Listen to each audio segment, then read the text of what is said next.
Hello and welcome to the Not Right News for February 10th, 2012. I'd like to start today off by reminding everyone that the links to all the stories that I talk about are down below in the description on the YouTube page. With that out of the way, I'd like to start off with an update.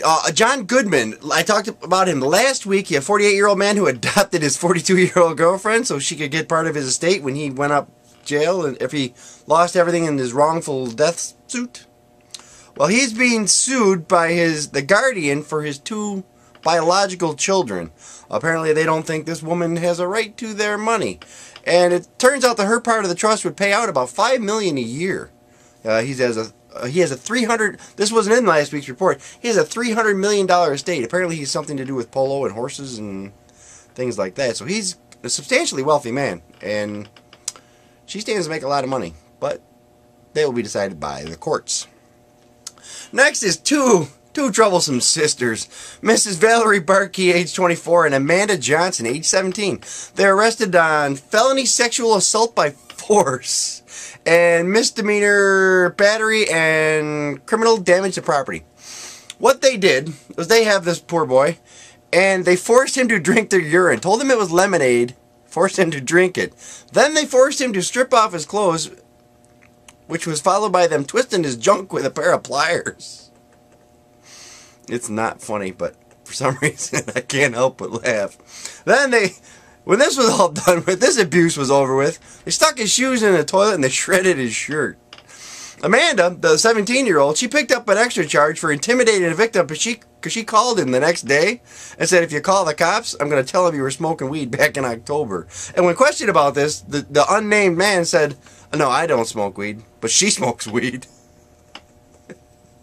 Oh, these kids and their crazy little games.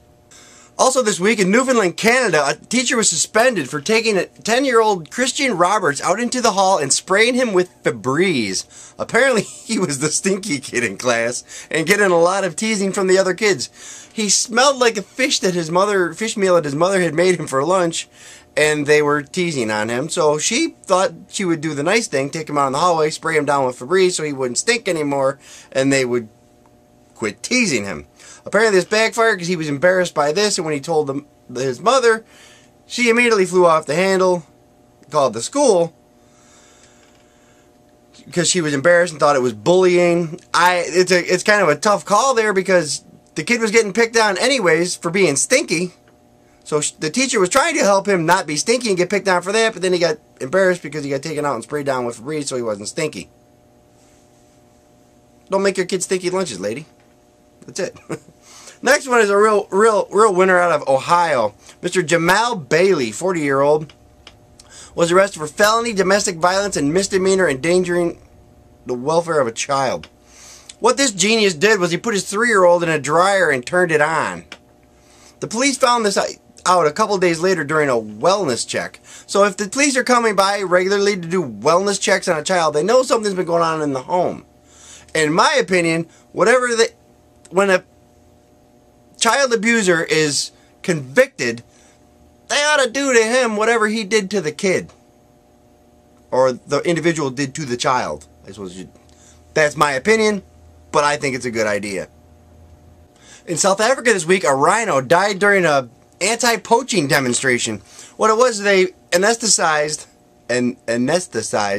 a rhinoceros to place a tracking device in its horn, which is what poachers kill the rhinoceros for.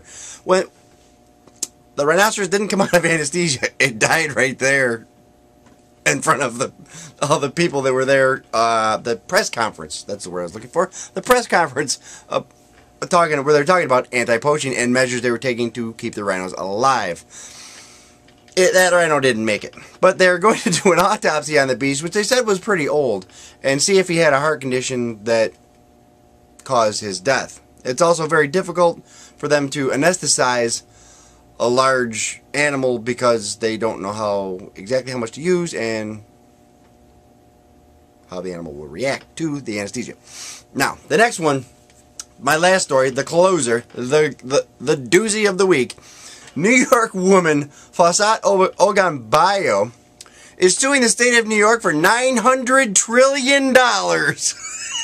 I keep thinking Dr. Evil. $900 trillion. because the state of New York Child Protective Services removed her children from the home and placed them in foster care when she was deemed mentally unfit to care for her children. So she sues them for $900 trillion. It's I'm going to give a tip to all my viewers. In case you can't figure this out, if you're ever going to sue anybody for anything, don't ever put down $900 trillion. You'll never get $1 trillion, let alone $900 trillion. Obama spends trillions quick, but it would still take him like 100 and something years to spend out $900 trillion. So, I got a feeling she's going to have to settle for less. And plus, she was ruled mentally unfit, so you would think whoever took the documents when they said mentally unfit, 900 trillion, that's a 9 with 14 zeros after it. Think about it. She was mentally unfit, apparently. But anyways, that's my last story for today, and that's all I got. I'll be back next week, the 17th of February, with more of the Not Right news. Just because I don't talk about it doesn't mean it's not news, but if I do talk about it, then something just ain't right.